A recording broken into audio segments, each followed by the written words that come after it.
வணக்கம், welcome to மகிழ் with மகிழுங்கள். நாம் இன்றைக்கி சேனலில் குழந்தைங்கள்லேருந்து பெரியவங்க வரைக்கும் எல்லாருமே விரும்பி சாப்பிடக்கூடிய தம் பிரியாணி எப்படி பண்ணலான்னு பார்க்கலாம். நம்ம சேனலை இது வரைக்கும் சப்ஸ்கிரைப் பண்ணாதவங்க சப்ஸ்கிரைப் பண்ணி சப்போர்ட் பண்ணுங்கள். நான் சொல்கிற மெஷர்மெண்ட் படி செஞ்சிங்கன்னா ஒரு 3 பேர் தாராளமாக சாப்பிட்லாம்.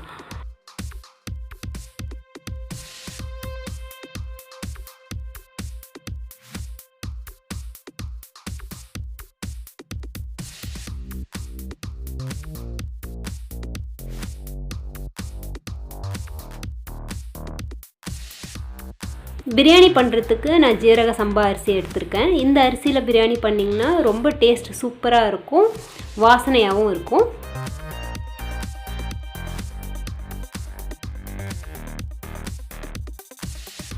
அரிசியை 2 தடவை நல்லா தண்ணி ஊற்றி கழுவிட்டு ஒரு அரை மணி நேரம் ஊற வைங்க.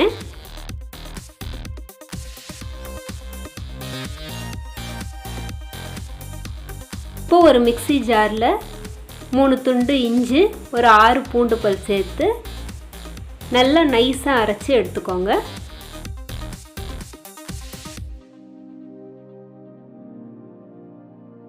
இப்போது குக்கர் வச்சுட்டு 3 டேபிள் ஸ்பூன் எண்ணெய் சேர்த்துக்கோங்க.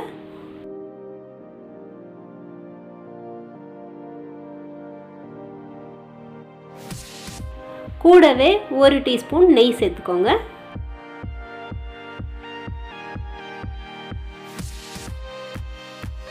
ஒரு டீஸ்பூன் சோம்பு சேர்த்துட்டு சோம்பு நல்லா பொரிஞ்சதும் பட்டை, கிராம்பு, ஏலக்காய், அன்னாச்சி மொக்கு, மராட்டி மொக்கு, கல்பாசி இது சேர்த்துக்கோங்க.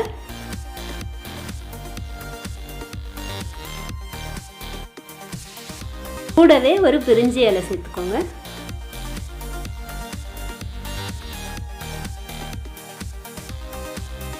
இதில் 2 பெரிய வெங்காயத்தை நீல வாக்கில் அரிஞ்சு சேர்த்துக்கோங்க.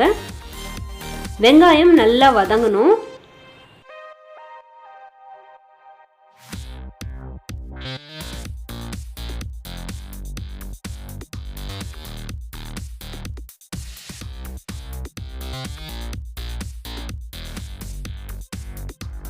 பச்சை மிளகாய் சேர்த்துக்கோங்க.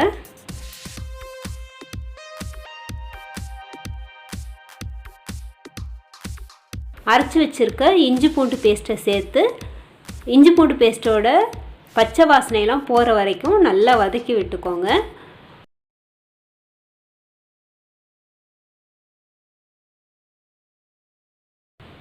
இதில் தக்காளி சேர்த்துக்கலாம்.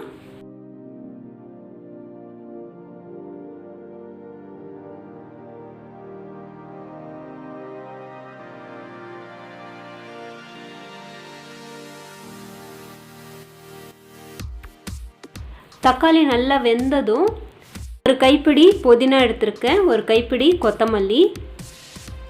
எந்த அளவுக்கு கொத்தமல்லியும் புதினாவும் சேர்க்குறோமோ அந்த அளவுக்கு பிரியாணி நல்ல வாசனையாக இருக்கும்.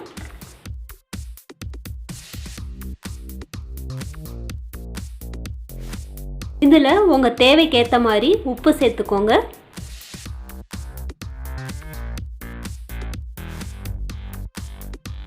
ஒரு டீஸ்பூன் மிளகாய்த்தூள்,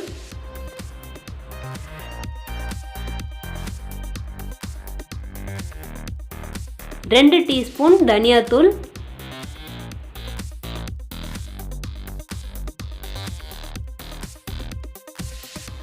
1 டீஸ்பூன் ஜீரகத்தூள்,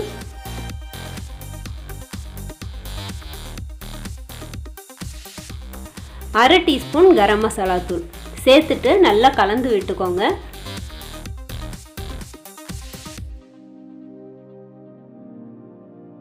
கொஞ்சமாக தண்ணி ஊற்றி அதோட பச்சை வாசனையெல்லாம் நல்லா போகிற வரைக்கும் வதக்கிக்கோங்க.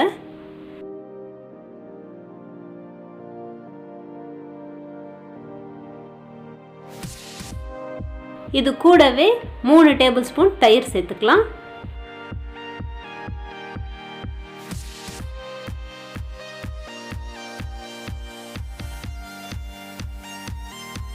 இதில் காய்கறிகளை சேர்த்துக்கலாம். 1 cup beans, 1 cup carrot, 1 cup பச்சை பட்டாணி சேர்த்துட்டு நல்லா மிக்ஸ் பண்ணிக்கோங்க.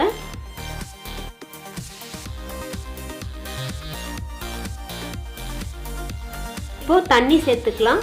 1 கப் அரிசிக்கு 2 கப் தண்ணி கரெக்டாக இருக்கும்.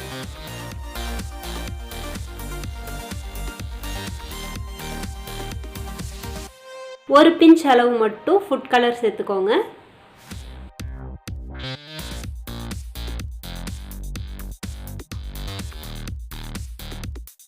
தண்ணி நல்லா கொதிச்சதும் அரிசியை உள்ளே சேர்த்துக்கோங்க.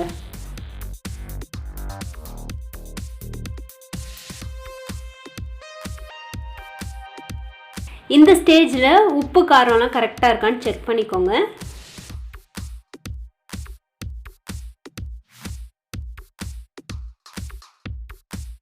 இப்போ குக்கரை மூடி மேலே ஆவி வந்ததும் விசில் போட்டுக்கோங்க.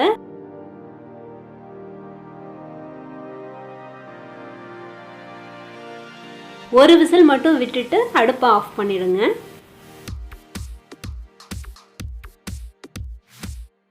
இப்போ ப்ரெஷர்லாம் போனதுக்கப்புறம் ஓப்பன் பண்ணி நல்லா கிளறி விட்டுக்கோங்க.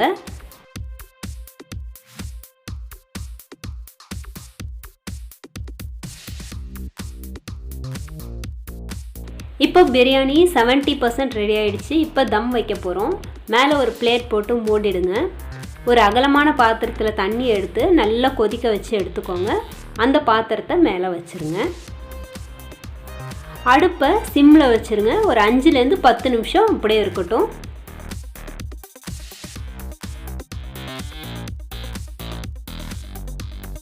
இப்போ 5 நிமிஷம் ஆயிடுச்சு. ஓப்பன் பண்ணி பார்க்கலாம். உதிரி உதிரியாக சூப்பராக இருக்குது. இது கூடவே 1 டீஸ்பூன் நெய் சேர்த்துக்கோங்க.